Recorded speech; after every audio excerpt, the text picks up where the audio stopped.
Assalomu alaykum va rahmatulloh. Bismillah. Rizqqa aloqador qoidalar. Rizqning qoidalari bor bo'lib, mo'min kishi ularni bilgan holda amal qilsa, rizq masalasida qalbi xotirjam bo'ladi.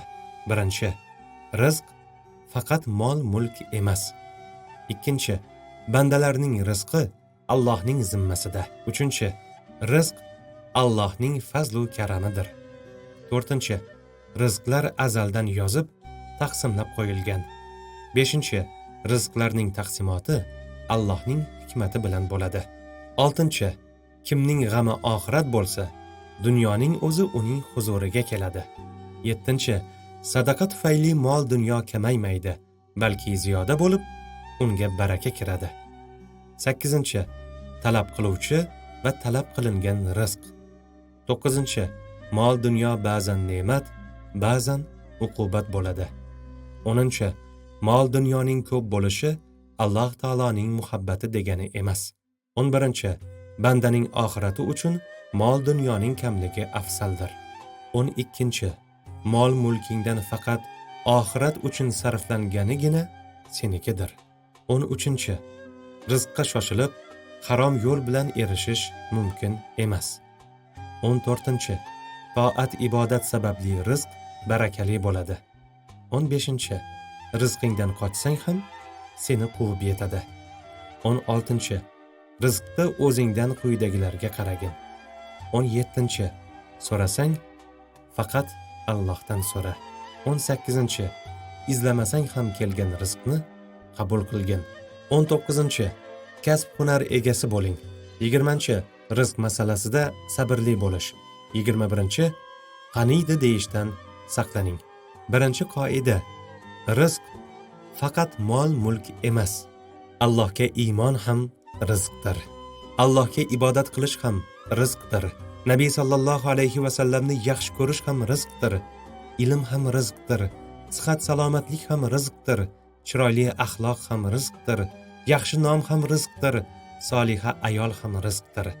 Solih farzand ham rizqdir. Boshpana ham rizqdir. Maxluqotlarga muhabbat ham rizqdir. Mol-mulk ham rizqdir. Shunga ko'ra, rizq faqat mol dunyo emas ekan. Mol dunyo rizqning bir turidir xolos. Agar mol dunyodagi rizqing oz bo'lsa, Alloh senga boshqa narsalarda bergan rizqlarga qaragin. Sog'liq, ilm, axloq, soliha ayol, farzand kabi Alloh bergan rizqlarni eslagin. Juda ko'p mol dunyo egalari yuqoridagi ne'matlarni mol dunyodan ko'ra ko'proq istaydilar. Ammo hamma narsaga ham mol dunyo bilan erishib bo'lmaydi. Ikkinchi qoida: bandalarning rizqi Allohning zimmasida. وَمَا مِن دَابَّةٍ فِي الْأَرْضِ إِلَّا عَلَى اللَّهِ رِزْقُهَا وَيَعْلَمُ مُسْتَقَرَّهَا وَمُسْتَوْدَعَهَا. Alloh taolo shunday marhamat qiladi. Yer yuzida o'rmalagan narsa borki, ularning rizqi Allohning zimmasidadir. Hud surasi 6-oyat. وَفِي السَّمَاءِ رِزْقُكُمْ وَمَا تُوعَدُونَ فَوَرَبِّ السَّمَاءِ وَالْأَرْضِ إِنَّهُ لَحَقٌّ مِثْلَ مَا أَنَّكُمْ تَنطِقُونَ. Yana bir oyatda shunday deyilgan: Osmonda rizqingiz hamda sizlarga va'da qilinayotgan narsalar bor. Osmon va yerning Robbi ila qasamki, bu va'da xuddi siz aytayotgan haqiqatdir. Zoriyot surasi 22-23-oyatlar. قُلْ مَنْ يَرْزُقُكُمْ مِنَ السَّمَاوَاتِ وَالْأَرْضِ قُلِ اللَّهُ وَإِنَّا أَوْ إِيَّاكُمْ لَعَلَى هُدًى أَوْ فِي ضَلَالٍ مُبِينٍ. Yana bir oyatda shunday deyilgan: Sizga osmonlar va yerdan kim rizq beradi? Degin: Alloh. Biz yoki siz hidoyatda yoxud ochiq oydin zalolatdamiz, degin. Saba surasi 24-oyat. Bu ma'no oyatlar bilan tasdiqlangan ekan, banda mol dunyo haqida, rizqi haqida g'am tashvish qilmasligi kerak. Chunki bu narsalar Allohning kafilligidadir. Bandaning vazifasi esa u zotga qat'iy ishonish, unga go'zal tavakkul qilishdir. Shunda Alloh o'zi kafolatlagan rizqqa baraka beradi. وكأي من دابة لا تحمل رزقها الله يرزقها وإياكم وهو السميع العليم.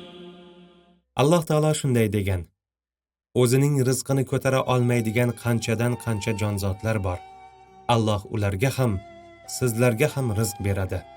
U zot eshitguvchidir, bilguvchidir. Ankabut surasi 60-oyat. 3-qoida. Rizq Allohning fazlu karamidir. Ne'matlar Alloh taoloning fazlidir. Buni e'tirof qilishni bizga Nabiy sallallohu alayhi va sallam o'rgatganlar.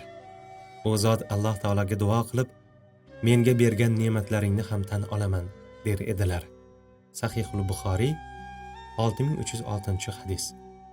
Buning ma'nosi bergan barcha ne'matlaring sening menga qilgan fazlu karamingdan ekanini tan olaman deganidir. Nabiy sallallohu alayhi va sallam shunday der edilar: bizni yedirgan, ichirgan, kifoya qilgan va joylagan Allohga hamd bo'lsin. Kifoyachisi ham, joylovchisi ham yo'qlar qancha. Sahih Muslim 2715-hadis. Mo'min kishi Qorunga o'xshab, bu narsalar menga o'zimdagi ilm tufayligina berilgan demaydi. Ya'ni bu xazinalarga o'zimning kuchim, ilmim bilan erishganman demaydi. Qasos surasi 78-oyat. Balki Sulaymon alayhissalom kabi bu Robbimning fazlidandir. Men shukr qilamanmi yoki kufroni ne'mat qilamanmi? Sinash uchundir, deydi.